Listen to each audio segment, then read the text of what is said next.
नमस्ते विद्यार्थियों, आज हम बीए पार्ट फर्स्ट के विद्यार्थियों के लिए हम लाए फिजिकल ज्योग्राफी में बात कर रहे हैं महाद्वीप महासागर की उत्पत्ति के बारे में। महाद्वीप व महासागरों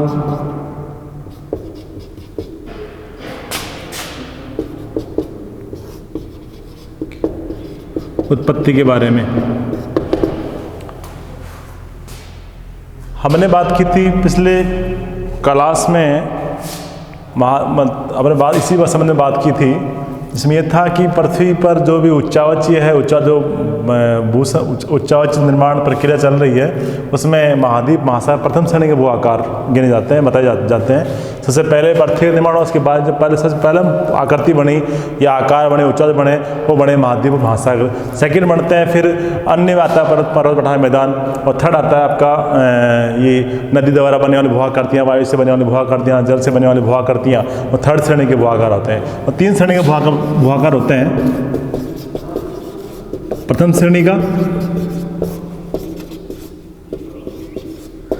और द्वितीय श्रेणी और तृतीय श्रेणी, तीन श्रेणी के भू आकार होते हैं। प्रथम श्रेणी में आते हैं महाद्वीप और महासागर। महाद्वीप व महासागर।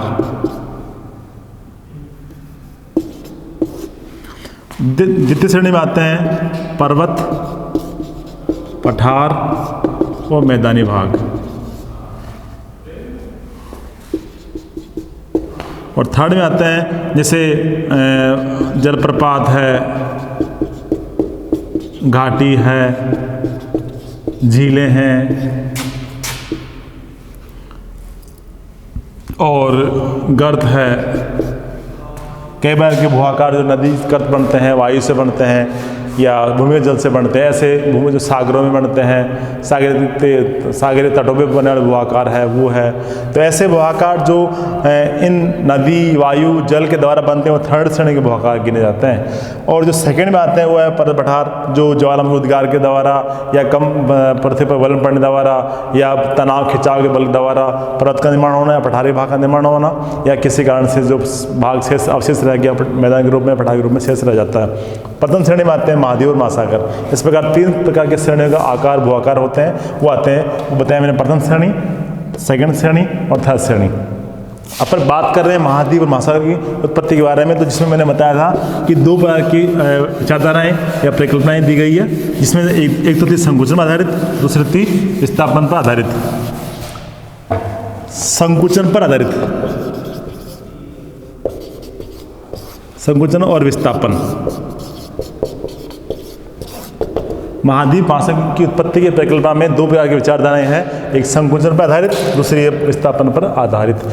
संकुचन पर वो होती है जिसमें किसी मतलब पृथ्वी के आकार में कमी आई। कमी क्यों आई कि पृथ्वी प्रारंभिक अवस्था में गर्म अवस्था में थी, वो उष्ण अवस्था में थी या वायव्य राशि के रूप में थी, तो वो धीरे धीरे कालांतर में ठंडी होती है, उससे ताप में कमी आती है। ताप में कमी आती है तो उसका आयतन में कमी आती है। आयतन में कमी आती है तो उसका आकार घटने से उसमें ऊपरी भाग सिकुड़ता है, तो उसका आयतन उसमें सिकुड़ने से कुछ भाग ऊपर उठ जाता है, कोई बार नहीं धस जाता है या वलन पड़ते हैं या मोड़ पड़ते हैं, ऐसी प्रक्रिया होती है। तो जो मोड़ पड़ते हैं, ऊपर उठा हुआ भाग रहता है, वो स्थल के रूप में रह जाता है, और जो धस जाता है उसमें जलवाष्प की प्रक्रिया द्वारा या वर्षण के द्वारा पानी भर जाता है, वो क्या कहलाता है महासागरीय रूप में आ जाता है। तो दो प्रकार के उच्चावच बने, ऊंचे उठे भाग स्थल के रूप में बने रह गए, वो तय कराएंगे महाद्वीप कहलाएगा। और जो ऐसे भू आकार जो नीचे धस गए या किसी कारण से नीचे धसे हुए भाग, उसमें जल प्लावित होकर पानी भर जाता है, उससे महासागर रूप में निर्माण के रूप में आ जाते हैं। तो दो प्रकार बताइए मैंने, संकुचन और विस्थापन।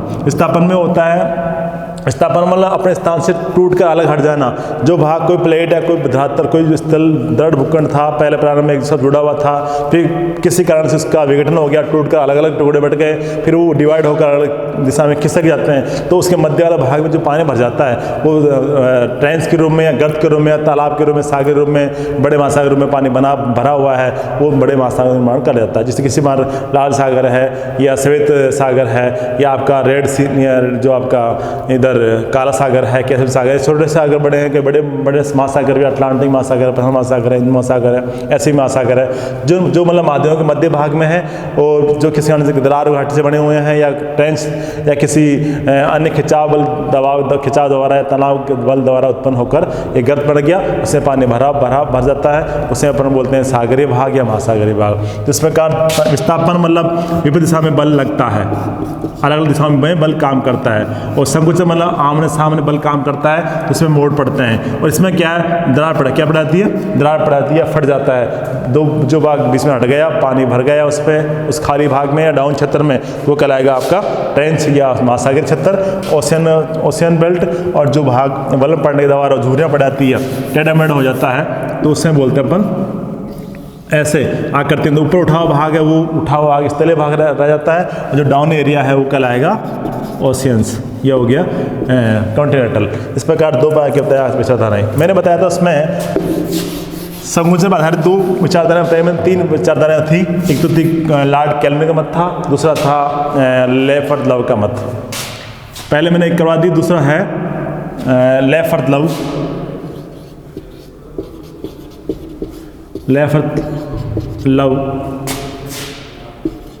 का वलन सिद्धांत। ये किस पर आधारित है? संकुचन पर। किस आधारित है? संकुचन पर। ले-फर्थ-लव ने ये कह रहे हैं कि प्रारंभ में पृथ्वी जो गर्म उष्ण अवाव्य राशि के रूप में थी, प्रारंभ में पृथ्वी कालांतर में सब बहुत मतलब प्राचीन या प्रारंभिक काल में जो पृथ्वी के आकार कैसा था, जब हमने पहले पढ़ा था पृथ्वी उत्पत्ति में कि वो निहारिका के रूप में थी या वाव्य राशि के रूप में थी, उष्ण अवस्था में थी, गतिशील अवस्था में थी, अपने अक्ष पर घूम रही थी। लेकिन इसमें क्या बताया कि वो गर्म उष्ण अवस्था में वाव्य राशि के रूप में थी, तो उसमें प्रारंभ काल में उस अवस्था में गर्म अवस्था में थी, तो उसमें धीरे धीरे उसका ताप में कमी आती है, तो ऊपरी वो परत है पपड़ी है ठंडी हो जाती है, ठंडी होकर क्या हो जाती है, ठोस रूप धारण कर लेती है। ऊपरी भाग धरातल, ये जो ऊपर वाला भाग है वो क्या ठोस होकर जम जाता है, ठोस आकृति में आ जाता है, उसे बोलते हैं धरातल। अब उसमें क्या होता है फिर उसके बाद में जो ताप आर्स मतलब जो लगातार ताप आर्स की तरफ चलती रहती है समय के अनुसार, तो पृथ्वी का भाग ठंडा होता है। जब ये इसकी सीमा ठंडे होने सीमा समाप्त हो जाती है तो उसके नीचे वाला भाग ठंडा होना शुरू होता है। जब ऊपरी भाग ठंडा होने के बाद में इसका निचला भाग ठंडा शुरू होता है, मतलब इसकी क्षमता थी उतना जितना ठंडा हो चुका है, उसके बाद उसमें सगुण होनी थी, संकुचन आना आ चुका है। उसके बाद जो निचली परत है वो ठंडी होना शुरू होती है, उसमें ताप में गिरावट आती है, तो उसका आयतन में कमी आती है। जब किसी वस्तु का ताप में कमी आती है तो आयतन घटता है, किसी वस्तु का ताप बढ़ता है तो आयतन बढ़ता है। इस प्रकार इसका आयतन में कमी आती है। उसका आयतन अगर एक शिथिल अवस्था में आकर ठोस अवस्था में जम जाता है ऊपरी भाग, उसके बाद में जो सेकंड परत नीचे वाली परत है वो नीचे वाली वो जमती है, उसका आयतन उसका ताप में कमी आती है। इस परत में ताप में कमी आती है तो उसका आयतन घटता है। आयतन घटने से एक गेप, दोनों परतों के बीच में गेप हो जाता है। क्या होता है इस दोनों के बाद में ये जो गेप उत्पन्न हो गया, ये वाला गेप उत्पन्न होता है। गेप के द्वारा जो ऊपरी भाग बेल्ट है उस पर सटा कर नहीं रह सकता, उसमें उसको आप बैठना पड़ता है, उसको जुड़ना पड़ता है। तो उसमें क्या होता है, उसको सटाने के लिए, जोड़ने के लिए इसमें कुछ दबाव द्वारा ही इसमें ऊपर नीचे आकर जम जाता है, मतलब उसमें सट जाता है, जुड़ जाता है ऐसे आकृति में। उससे बोलते हैं वलन पड़ जाना, मतलब ताप में कमी, मतलब ऊपरी परत जब ठोस हो गई उसके बाद उसको ताप में गिरावट आई, निचली परत से ताप में कमी होती है तो उसका आयतन घटता है, और आयतन घटता है तो निचली परत का आयतन घटने से फिर बीच में एक गेप हो जाने के कारण ऊपरी परत बराबर सटीक नहीं रह सकती है। इसे सटाने के लिए इसमें मोड़ पड़ते हैं, उसे मोड़ को बोलते हैं वलन। क्या बोलते हैं उसको? वलन। मतलब ऐसे आकृति में किसी वस्तु में दोनों बराबर दाब पड़ता है तो उसमें मोड़ पड़ते हैं, वलन पड़ते हैं। अगर दोनों इधर से बल लगाऊंगा मैं, इधर से बल लगेगा, दोनों बल लगेगा तो दोनों में इसमें क्या पड़ेगा? मोड़ आएगा, दोनों खिंचाव उत्पन्न हो तो फट जाएगी। इसलिए दोनों में बराबर, मतलब इसमें इस आकृति में बराबर ताप में कमी आई, सटा रहने के लिए इसमें मोड़ पड़ेंगे। तो मोड़ पड़ने से इसमें कई बार के वलन पड़ जाते हैं। इन वलन द्वारा दो बार की नतियाँ बनती है, एक अपनति और एक अभिनति। ये तो होती है अपनति, इसे बोलते हैं अपनति, इससे बोलते हैं अभिनति।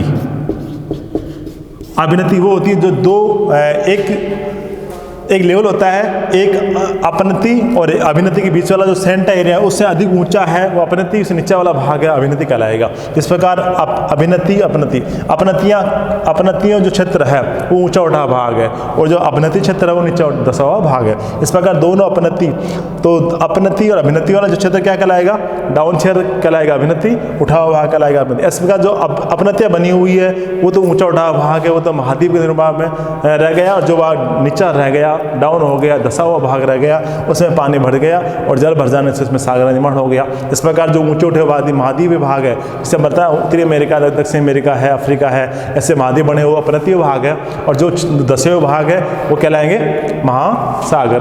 जैसे इसमें जैसे उदाहरण दें अपन महाद्वीप में बात करें, जैसे आपका उत्तरी अमेरिका क्षेत्र है, ये आपका उत्तरी अमेरिका है, ये उत्तरी अमेरिका है, और यहाँ पे दक्षिण अमेरिका है, यहाँ पे अफ्रीका है, यहाँ यूरोप है, ऐसे मान लो।